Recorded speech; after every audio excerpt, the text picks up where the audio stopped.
Welcome.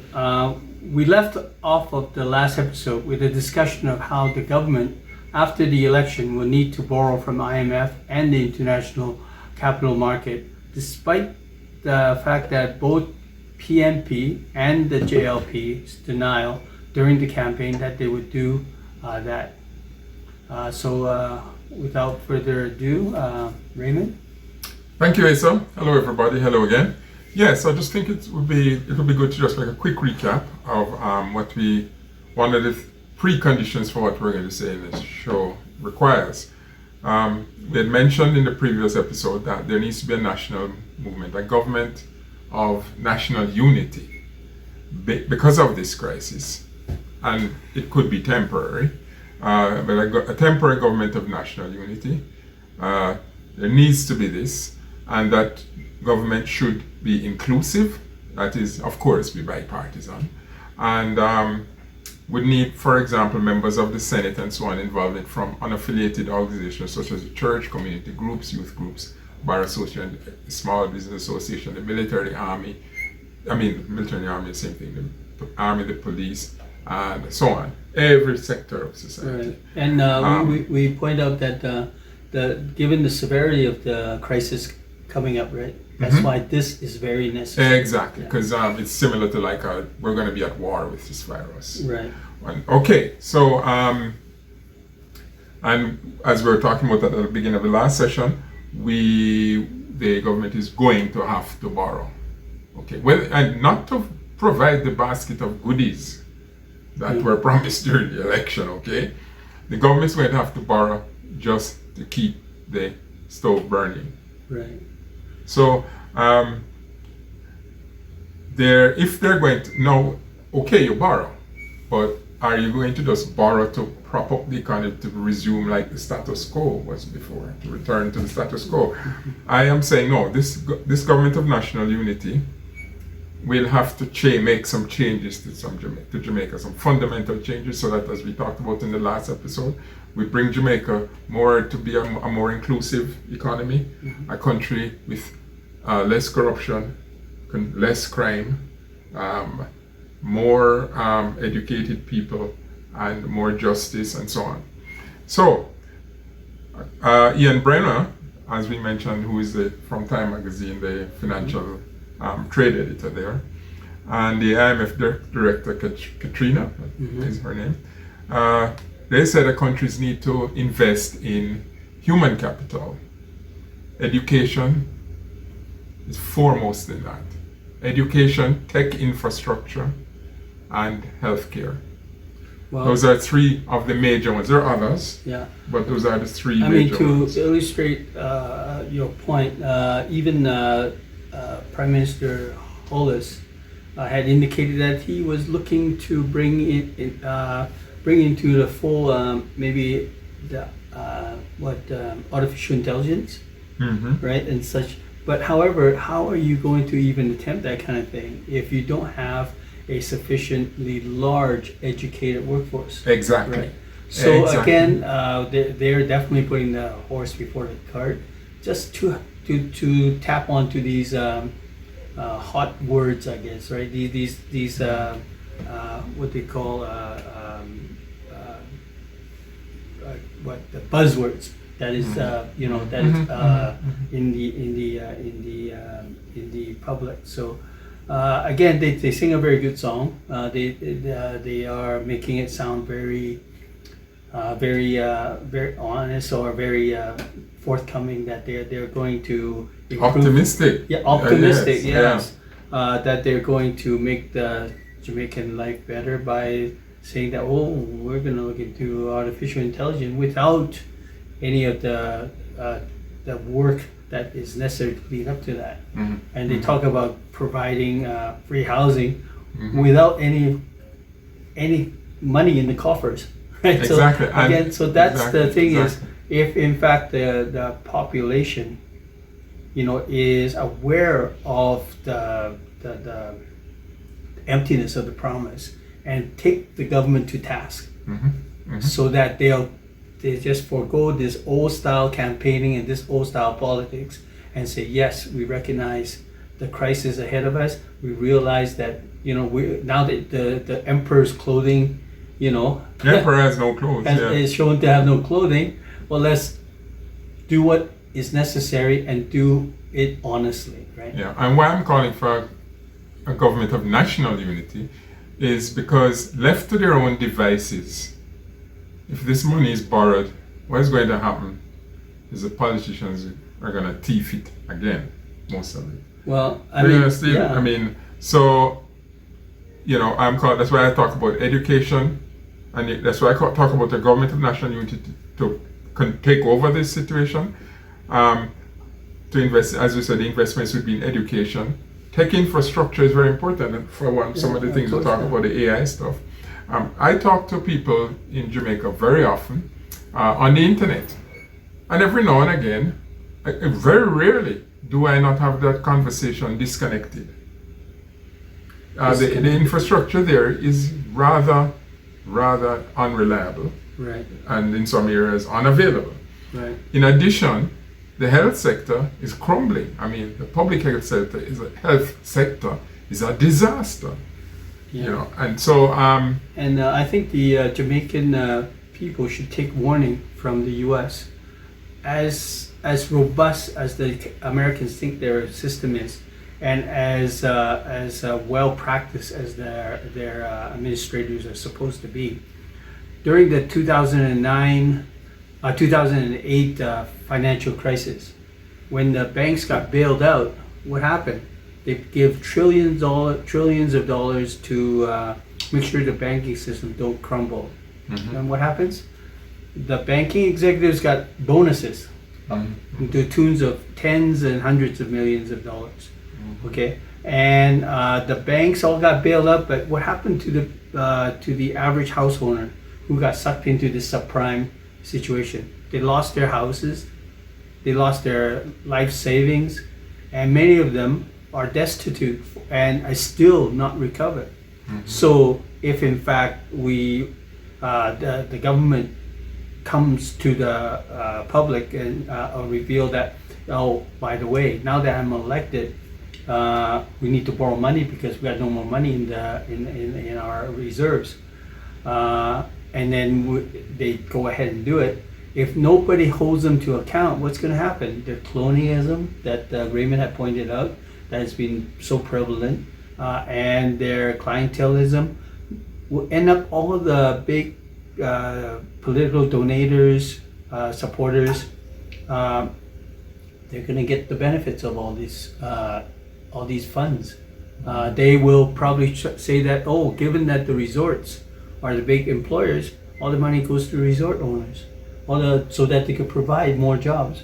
But in the end, the man on the street and the average Jamaican will be left out in the cold, having to deal with their the fallout from the COVID-19 disaster that's going to be hitting the island. Yeah, and the IMF director, Christina, is calling for what she calls build forward better. And she mentioned like Germany and Japan after World War II, the US effort, the Bretton Woods Agreement. So she's calling for a worldwide effort, even though the US is hurting now too, right? Mm-hmm. So it's not like in the Second World War, US didn't even really get invaded once. Mm-hmm. But she is calling for a worldwide effort. If Trump wins again, I'm not holding my breath on that. So I don't think we may not be able to get any help from the US anyway. Yeah. Okay, so but in the election, the choice for which parties to form the government has been made by Jamaicans without confronting the most devastating issue of our economy and society, the social and economic virus caused tsunami that is washing over Jamaica. Instead, what they did was, we're going to do this and give you a bunch of goods and everything's going to be fine. And reality is staring us in the face that, no, everything is not fine. People are getting the virus, people are getting sick, people are dying, countries are cutting us off, blacklisting us, things are going to hell in a handbasket. So if in this government of national unity, all that crap has to stop. If this is a government that will be forthcoming with the people and say, look, this is a temporary government of national unity. This is the reality. So we're not going to use this thing as a political football anymore. We've all come together to fight this. That's what I am hoping for and calling for. Well, yeah. The work. Sorry, go ahead. So one thing that we find it troubling is because despite the background that the Jamaican economy is in serious trouble, given the nature of its main industry and the state of affairs, and the resources left to the governments is, as we indicated on the first episode, they're running out of foreign reserves as is, and yet they have the gall to go around campaigning the old style politicians, or old style strategies of giving out goodies for votes. They know, right? They know no other way. So therefore, left to their own devices, I'm afraid they're going to just go back to their own ways. Exactly. So therefore, that's why Raymond is saying we want to make the people aware, and if they're aware, then they could hold the government's feet to the fire and say, hey, you do what's right? Because if they go back to the old ways, I don't think Jamaica would survive because of this crisis. Well, let's look at it this way. Mm-hmm. If they go to the capital markets, they refill the cupboards for the government administrations and to carry on business as a government, and the balance, they give it to their old friends and cronies to run the resorts. Mm-hmm. But what's going to happen is that tourists is not coming back in the same way. And it's going to be a trickling back. But the resort owners will have plenty of monies to keep them, through the next 1, 2, 3 years. But in the meanwhile, as COVID-19 ravish the population and the healthcare system gets overwhelmed, who's going to suffer, right? And the small businesses will all, as we've seen in Western economies like North America, Canada, US. All the small businesses go under. They don't have the deep pockets, as you mentioned, like the big resorts. Mm-hmm. So all the small businesses go under. The big businesses are not hiring because there's no tourists coming, whatever, right? So what are the lower and middle income people going to do, right? So please do not, be vigilant and take this seriously, and like I say, investigate in this to you on your own, and make yourself and believe on your own. And if you do believe, then you'll have to hold the government, honest, and if they do go boring as we predicted, that make sure that the monies are spent correctly and justly. Mm-hmm. So, you see, I agree with you. Because the worst thing for this new government would be for them to think that they don't need the opposition. The opposition controls a significant, or let me rephrase that, they don't control them very well. The opposition, a significant proportion of the Jamaican population are loyal to the opposition. So this fight for recovery should be as inclusive as possible and must include the opposition. It must be a bipartisan effort. Because when this crisis hits, time is of the essence. The last thing you need is for them to fight about budgets and do all this kind of political wrangling just to make partisan points, while the population is, left without. And then as the economy as well as the health of the nation deteriorates. And I don't think we have to reinvent the wheel. We can look at Singapore, for example. Singapore is a country that's very similar to Jamaica. It was English speaking, it's an island, and so on. You know all the things. What can we, Issa, what can we learn from Singapore experience? Because They were in a crisis at the time of their independence, right? Right. You have a degree in policy with a minor in philosophy and a degree in finance. You understand these things. You have worked as a treasury investment officer, making investments for commercial banks. You're the former member of the board of directors for a financial technology company and department head for business development for the second largest stockbroking firm in Singapore. What can you say about what can we learn from Singapore? Well, I mean, I was only an expat in Singapore. I didn't grow up there, but at the same significant time there. I was there for 21 years, Mm-hmm. but I was instantly, I was an instant fan of what they have built out of what they had. Mm-hmm. I mean, when they became independent was in 1965. It was 3 years after Jamaica. Mm-hmm. Mm-hmm. They also was left by the British, to their graciousness, the parliamentary system, Mm-hmm. and all the trappings of British administration. Mm-hmm. However, what Singapore did was they came together partly because there was a man, Lee Kuan Yew, who had a really clear vision of what he wanted, Mm-hmm. and he was able to convince the population that that was the vision to follow.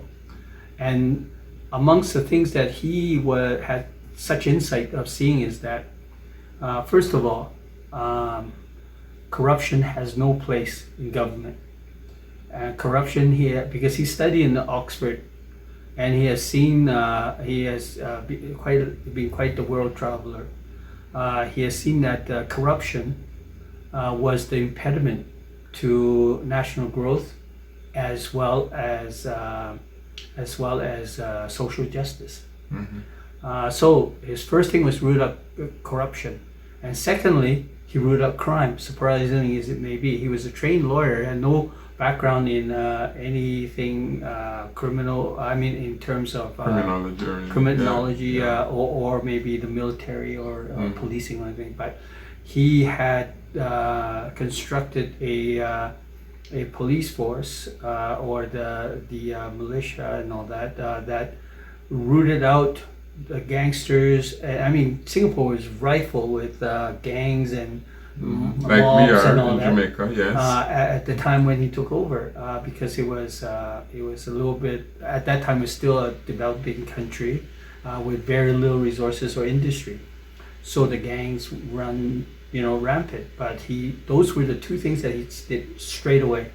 Root out corruption. How did he root out corruption? Yeah, but yeah, exactly. I was just going to ask you that question. How did he root out corruption? How did he do it? Well, how do people get corrupted? Because if you pay a government officer, a police officer, or a government official a very minor wage, remunerate them, pay them, lowly or insignificantly, and yet they are gatekeepers of such awesome power or funds. Even if they're not tempted, those who want to push their agenda forward will attempt to, buy them over, pay them off to do various things, and and it becomes a slippery slope. So among the Singapore government officials are amongst the best paid in the world. Their cabinet ministers get paid upwards of $2 million annually and more.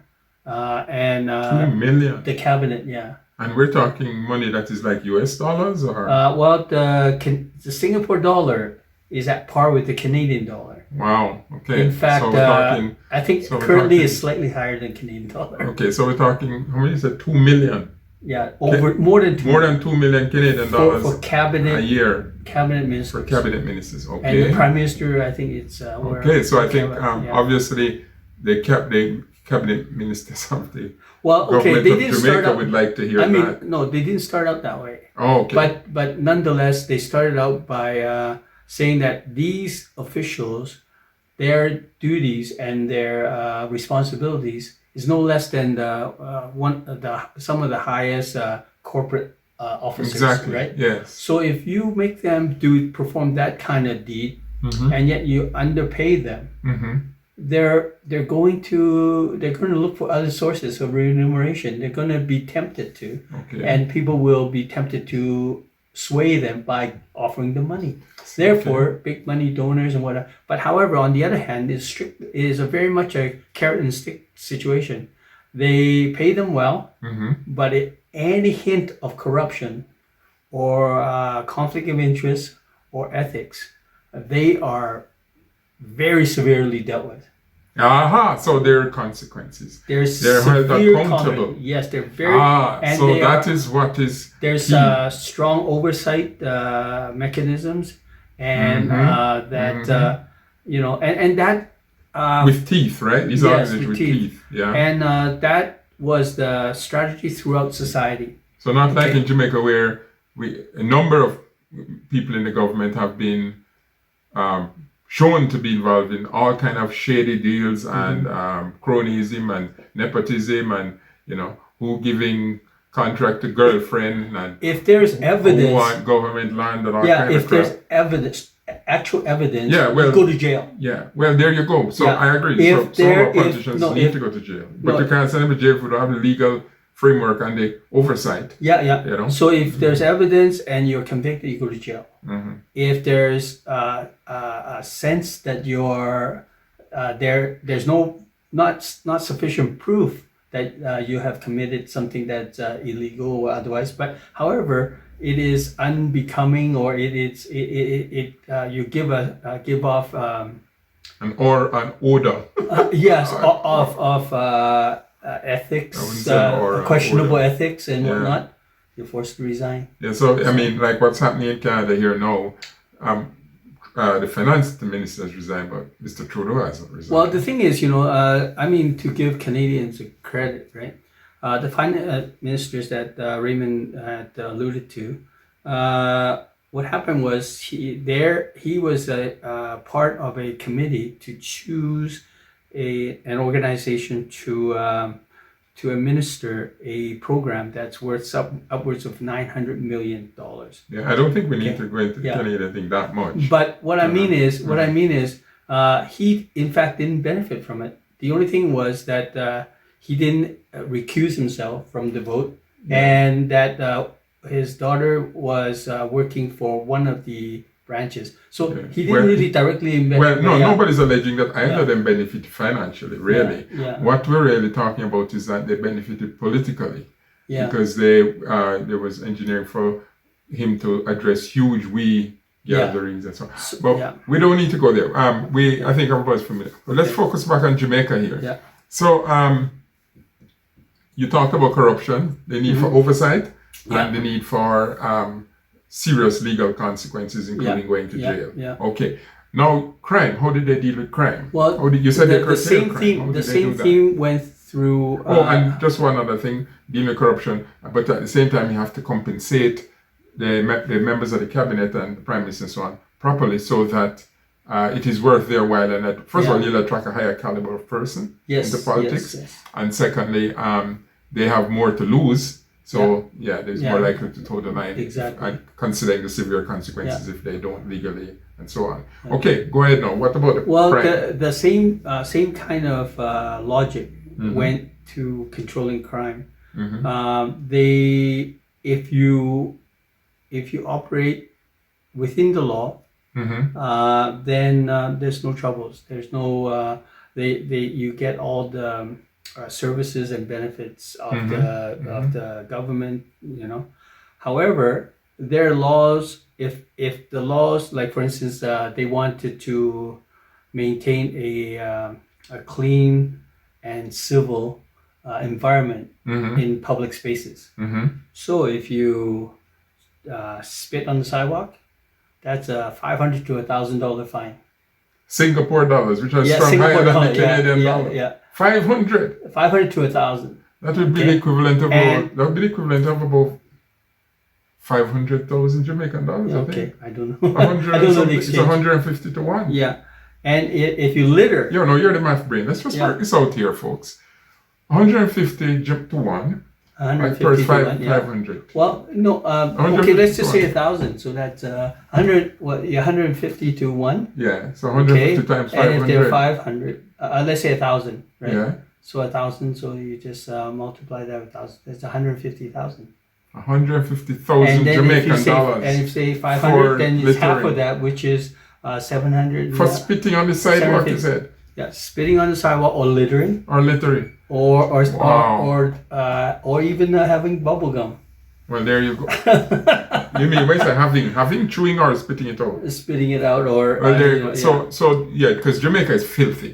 Yeah. The Well, cities are filthy. you see, Lee Kuan Yew had this foresight that he saw what the region was like. You know, Indochina, you're talking about Malaysia, Indonesia, Vietnam, and all those areas. Mm-hmm. They are all very much the picture of the developing nation. Mm-hmm. Places are dirty, right? Mm-hmm. And there's rife of corruption. Mm-hmm. And there is all kinds of infrastructure problems. Mm-hmm. You know, the roads are bad, the infrastructure is bad, and so on. You can't get electricity, and so on and so forth, right? All the things that deters the Western economies, right? Mm-hmm. And he realized that given that Singapore is an island state without any natural resources, all they have is humans. Mm-hmm. So he realized that there was an opportunity for Singapore to be the sort of like the central point of landing for Western business who wants to invest in the region. Because make no mistake about it, the region is rich with resources, and for centuries, Western countries or nations have been going to that area to do export-import things and so on. However, until Singapore came along, there wasn't a very Western,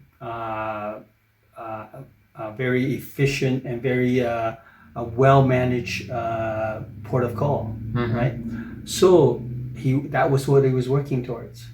And I mean, I talk about the cabinet ministry making millions, but at the beginning, of course, they didn't because Singapore was poor. Yeah, but you had the severe consequences, right? Yes, exactly. I mean, so they still got paid better than. So you see, but left to the problem is Jamaica, the levers of power are controlled by the corrupt.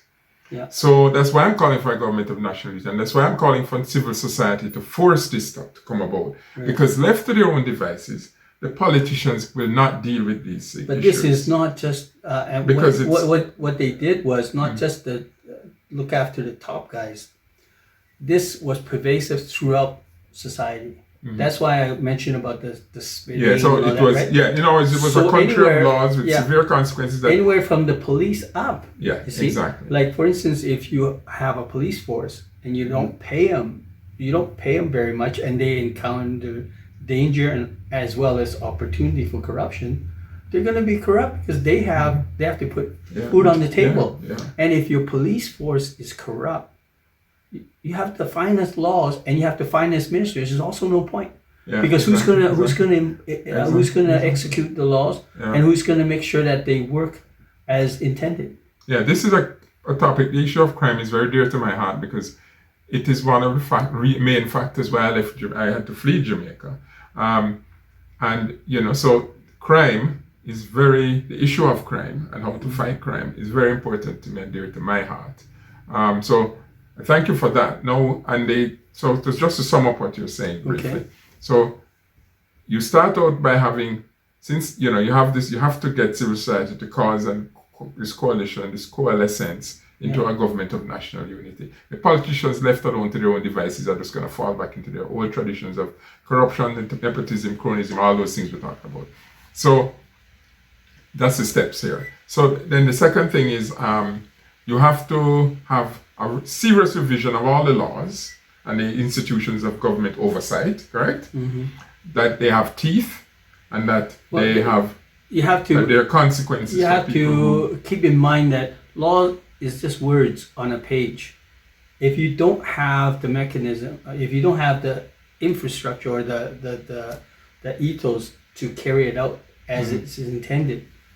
Yeah, but there's no laws in Jamaica really against corruption, bribery, nepotism, cronyism, and all the other things. There's no laws against it. These are all written because the politicians have done it, and they're still there. Nobody's gone to prison. That's right. Right. That's right. So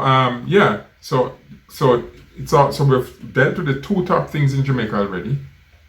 How Singapore dealt with them, corruption and crime, and beyond that, I think we should pause here, and in the next episode. Okay, let me finish one more. Okay, add one more point. Yeah. There was 3 points. There's corruption, and then there was strict laws, right? Make sure there's crime and corruption, and the other part was that he also saw that he has to, given that it's only human capital they have, that they have to move towards a higher value added. They cannot compete on a low skill or a raw material, or basically a very primitive kind of manufacturing or whatever. Yeah, I think we're going to come to the next steps, those economic things that we do. But I think we've dealt with the two top things. The next episode, we start there. Okay. The other economic things. So I look forward to that. Cheers.